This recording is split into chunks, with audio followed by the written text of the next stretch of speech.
एक PUBG lover आशिक या पाकिस्तानी जासूस, यह है कहानी सीमा हैदर की, जो कि कहते हैं कि पाकिस्तान बॉर्डर क्रॉस करके एक यूपी के शख्स के साथ आके ये शादी करती है, उसके चंद बच्चों के साथ, और इसे कहते हैं द पबजी लवर स्टोरी और दूसरे कहते हैं द स्पाई स्टोरी। कौन है ये औरत सीमा हैदर? ऐसी क्यों चर्चा हो रही है उसकी इंडियन मीडिया, पाकिस्तान मीडिया में नहीं मगर पूरे दुनिया में? क्या राज हो सकता है इसके पीछे, क्या कहानी हो सकती है?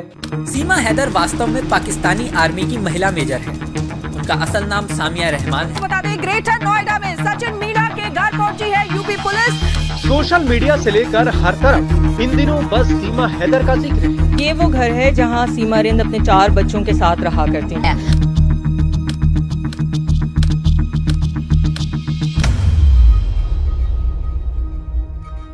अब ये भी आरोप लगाएंगे भारत की जनसंख्या बढ़ने का मुख्य कारण सीमा के 4 बच्चे भारत में आए, जिसकी वजह से जनसंख्या बढ़ गई। लोग देखेंगे क्या इस देश में अब सीमा को डिपोर्ट करने के बाद भी आतंकवादी हमले नहीं होंगे क्या? हाँ, अगर ये प्यार किसी अभिनेता को करती, सीमा यहां स्वागत हो रहा होता, मुंबई में उसके लिए पार्टियां हो रही होती, रिसेप्शन हो रहा होता और बड़े बड़े लोग वहां उसको गिफ्ट देने और मुंह दिखाई देने पहुंच रहे होते। उसका अफसोस है कि उसने गरीब को प्यार किया। ये कहती है इसे पढ़ना लिखना नहीं आता, दूसरे कहते हैं कि ये इंग्लिश में बहुत फ्लुएंट है, इसे कंप्यूटर भी ऑपरेट करना आता है। जब इससे पूछते हैं कि तुम तो पाकिस्तान का बॉर्डर क्रॉस करके आई हो, क्या तुम्हें कलमा आता है, सूरह फातिहा आता है, बेसिक वजू के फराइज आते हैं, फर्ज चीजों के बारे में जानते हो इस्लामिकली? तो ये बोलती है, सोचती है नहीं मैं भूल गई, मुझे याद नहीं है। आप बता पाएंगे सूरह फातिहा सूरत सुना देंगे क्या आप?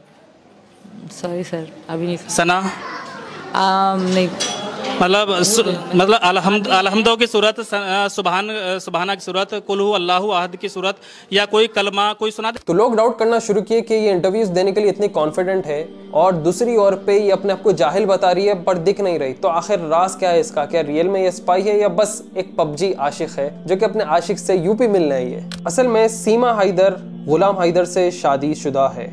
इसकी शादी होती है 2014 फरवरी में। 5 साल बाद जब इसका असली पहला शौहर गुलाम सऊदी अरेबिया काम करने जाता है तो ये अपने खाली वक्त में पबजी वगैरह जैसे गेम्स खेलती है, और रिपोर्ट्स के हिसाब से ये बताया जाता है कि यही वक्त था जब ये सचिन नाम के शख्स से कांटेक्ट में आई थी। कहा जाता है कि सीमा और सचिन पिछले साल नेपाल में मिले एक दूसरे से और जब ही मार्च में उनकी शादी हो गई। जैसे ही इसे इंडियन पुलिस अरेस्ट कर लेती है क्योंकि इसके पास फर्जी आधार कार्ड्स निकलते हैं, अजीब किस्म के पासपोर्ट्स निकलते हैं और पता नहीं क्या कुछ डॉक्यूमेंट, जिसकी वजह से सचिन को भी जेल में डाला जाता है और सीमा को भी। पुलिस यहाँ पे SIM card, broken mobile phone, family registration certificate, 4 birth certificates, marriage certificate, Aadhaar cards पूरे fake, Pakistani ID, 6 passport, 5 vaccination certificates पूरे एज एविडेंस पेश कर लेती है और सब चीज को जब्त कर लेती है। और तो और ये भी बताया जाता है कि सीमा हैदर ये कहती है कि वो इंडिया को सीक्रेटली आने के लिए, बॉर्डर क्रॉस करने के लिए एक यूट्यूब वीडियो देखती है और वो यूट्यूब वीडियो से देख के सीख के ये बॉर्डर क्रॉस कर लेती है। अरे वाह भाई वाह, ये तो अलग ही बजरंगी भाईजान वाली स्टोरी है। मगर यहाँ पे इतना है, बस कंधों पे छोटी बच्ची को नहीं, इन्हों 4 बच्चों को डाल लेके यूपी आ गए। सीमा बाहर आके जेल के बोलती है कि मैं पहले बहुत घबराई हुई थी। मैं कराची से दुबई गई और वहां पे तकरीबन 11 घंटे रुकी, सोई नहीं। फिर वहां से मैं नेपाल आई, रोड टू पोखरा लेकर वहां पे सचिन को ये मिली। फिर ये वापस पाकिस्तान चली जाती है और सचिन इंडिया आ जाता है नेपाल से। ये पाकिस्तान में जाके अपना शोहर का जमीन बेचती है जो कि तकरीबन 12 लाख रुपए का था। वहां से ये फिर से फ्लाइट टिकट्स वगैरह अरेंज करती है नेपाल के वीजा के लिए, खुद के लिए और उसके साथ बच्चों के लिए। कहती है कि ये औरत है बच्चों के साथ, तो इसे सिक्योरिटी चेक्स पास करना बहुत ही आसान था। अब देखो, ये दोनों एक दूसरे से सीक्रेटली मिल रहे थे। ये जो है बॉर्डर्स क्रॉस करके सीक्रेटली इंडिया में आ गई थी, शादी कर लेती है सचिन से, और उसके बाद ये पोल कहाँ पे खुलती है? ये पोल वहां पे खुलती है जब सचिन उसके ये सो कॉल्ड वाइफ के लिए कुछ डॉक्यूमेंटेशंस तैयार करना चाहता है, और वहां पे इनका लॉयर इनकी पूरी पोल खोल देता है। क्योंकि सचिन क्या कर रहा था, सीमा के लिए रेंटेड अकोमोडेशन तैयार किया और उसकी पाकिस्तानी आइडेंटिटी पूरे को खत्म कर रहा था। वो सीमा के पेरेंट्स से भी बात कर लिया था और लीगल प्रोसीडिंग्स चाह रहा था कि ये इंडियन भारतीय हो जाए। जब लॉयर इसका देखता है कि इसके डॉक्यूमेंट्स वगैरह जो चीज़ से तैयार किए गए हैं वो एक बहुत ही फिशी तरीके से है, फिशी मतलब एक स्पाई के तरीके से तैयार किए गए हैं। इसके बाद लॉयर जाके सीधे पुलिस को बोल देता है और पुलिस इस केस को सीरियस लेती है और ये सब चीज़ लाइट में आ जाती है।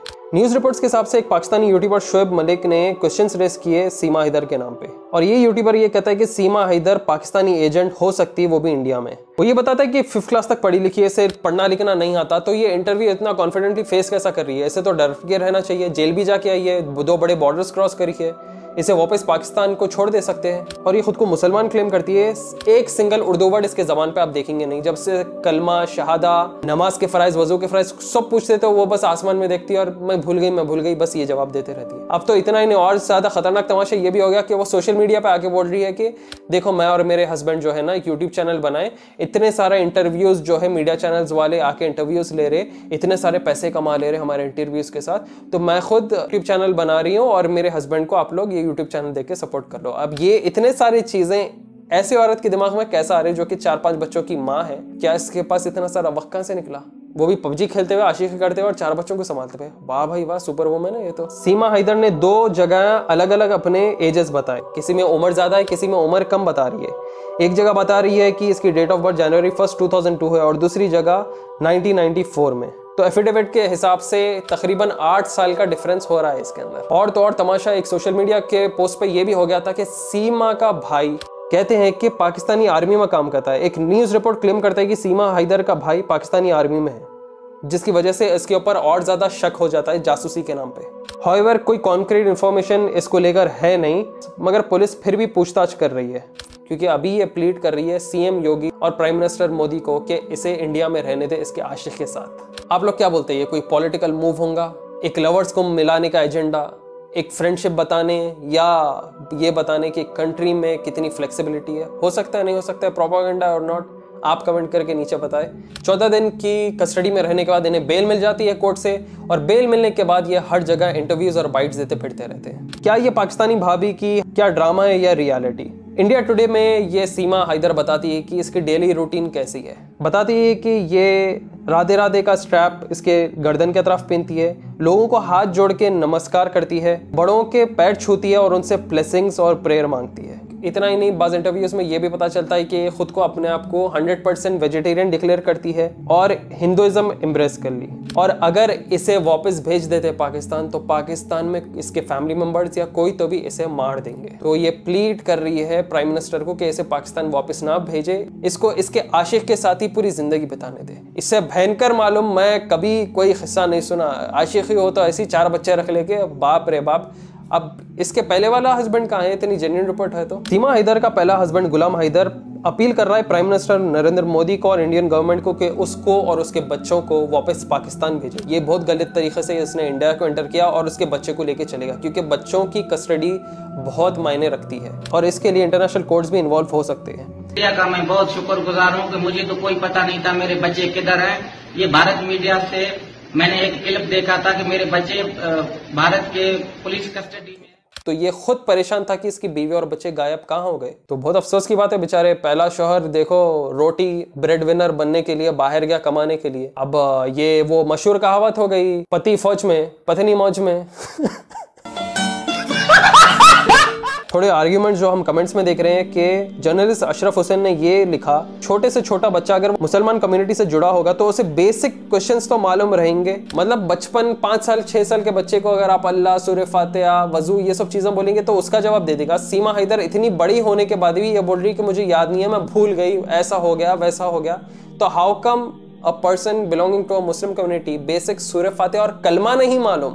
भाई पैदा होने के बाद ये कलमा तो सबको मालूम रहता ही रहता, चाहे आप प्रैक्टिसिंग मुस्लिम रहो या नॉन प्रैक्टिसिंग। ट्विटर पे एक यूजर शुभम शुक्ला ने ये लिखा कि a woman entered the country through backdoor playing with the security of India. Instead of showing concern about this, the game of इलू इलू is being played in India. First of all, it should be thoroughly investigated that review of the Nepal border in such a situation even terrorist can enter India tomorrow. तो हमारे दुश्मन कहां से नहीं घुस सकते, वो सोचो आप। अब सिंस ऐसे चीजें जब मीडिया में, इंटरनेशनल मीडिया में उछाले जाते हैं तो क्या होता है, फसाद तो होना लाजमी है। एक आइडेंटिफाइड कॉलर के पास से कॉल आता है, मुंबई ट्रैफिक कंट्रोल रूम एक कॉल रिसीव करता है जिधर यह बताया जाता है कि अगर इंडिया उसे वापस नहीं भेजता तो इंडिया बहुत बुरे कॉन्सिक्वेंसेस फेस करेगा। यहाँ पे द कॉलर सेड अगर सीमा हैदर वापस नहीं आई तो भारत का नाश होगा। और कॉलर ने फर्दर ये भी बताया कि वो ऐसा एक अटैक प्रिपेयर करेंगे जो कि सिमिलर 26/11 का होगा जो कि मुंबई में हुआ था। इसी के फौरी बाद मुंबई पुलिस और क्राइम ब्रांच बहुत हरकत में आते हैं और इमीडिएट इन्वेस्टिगेशन शुरू कर देते हैं, क्योंकि ऐसे किस्म के कॉल्स कभी इनके कंट्रोल रूम को नहीं आते थे। तो देखो, मजाक भी अगर कर रहे हैं ना, तो ये बहुत सीरियस इशू है सिक्योरिटी कंसर्न्स को लेके, क्योंकि एक अगर औरत बच्चों को लेकर ऐसा घुस गई तो कोई भी कल के दिन घुस सकता है। तो दोस्तों, आप क्या बोलते हैं, एक पबजी आशिक या एक हिडन जासूस? और ये मुस्लिम कम्युनिटी से आई बता रही है, मगर इसे बेसिक कलमा भी नहीं। क्या हो सकता है इसके पीछे, क्या राज हो सकता है? आप क्या सोचते हैं इसके बारे में, जरूर कमेंट सेक्शन में नीचे बताएं। होप आप लोग वीडियो पसंद आए, ज्यादा से ज्यादा शेयर करें व्हाट्सएप, फेसबुक और इंस्टाग्राम पे, और इसकी हकीकत बताएं लोगों को कि इंडिया में सीक्रेटली ऐसे तरीके से घुस रहे हैं और खुद को पबजी लवर बोल रहे हैं। ज्यादा से ज्यादा शेयर करें, सब्सक्राइब करें हमारे चैनल को और घंटी दबा दीजिए ताकि आपको नए नए वीडियोस का अपडेट मिलते रहे। फिर आएंगे जल्द नए वीडियोस के साथ। दुआ में याद रखिए। मैं टिल देन टेक केयर, अस्सलाम वालेकुम।